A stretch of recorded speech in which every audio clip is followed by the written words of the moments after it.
Took one of my daughters and we came out to the Lost Coast for a backpacking trip just to kind of get away, clear the mind. And I have to say, I forget how amazing this is, like why I don't do this more often.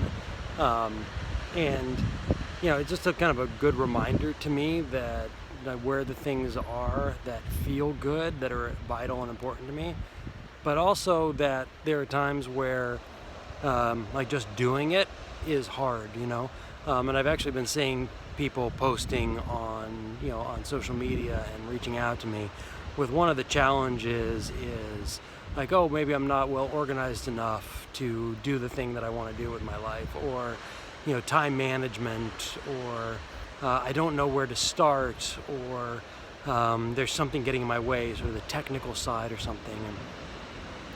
And sometimes I feel that way even about just coming out. Like, I know how to backpack.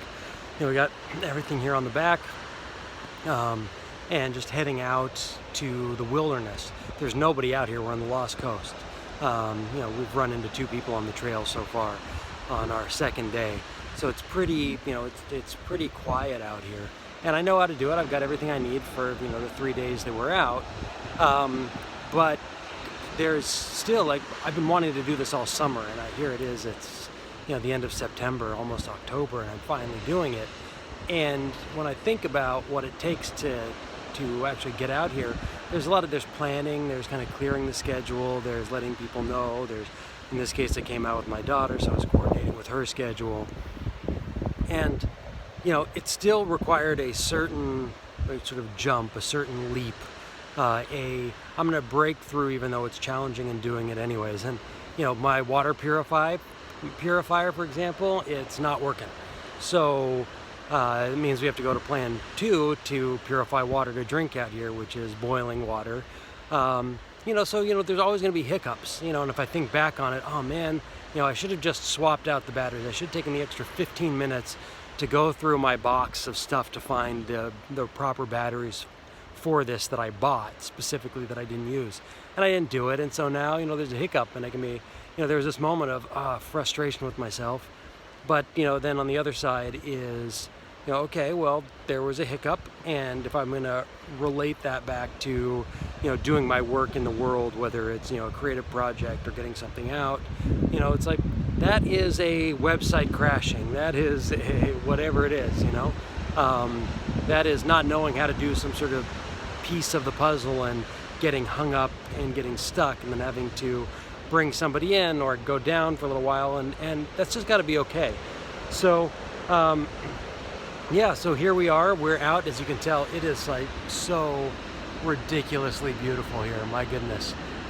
So that's where we're at, and if there's that thing that you've been thinking, I got to do this, but there's something in my way. And this is a 3-day backpacking trip. Really kind of 2.5. We left Friday morning and we'll be back Sunday night really late. So, it's a small step. This isn't a 2-week backpacking trip, which I've done. This isn't a week-long backpacking trip. It's we could even survive out here without any food for this amount of time. So it's these little steps that I think are really important just to go ahead and take and make this jump, knowing that, the stakes are fairly low when making those decisions to go in and do something that you really want to do, knowing that, it's not going to work out perfectly. We're going to have to drink hot water until it cools down. So, there are always going to be these little hiccups, but that's okay. We just got to do that. So, anyway, here it is from the Lost Coast of California, and there's give you a little panorama here. That's China over there, Japan. Anyway, there we go. Have a great one, everybody, and have a great creative and life-fulfilling week.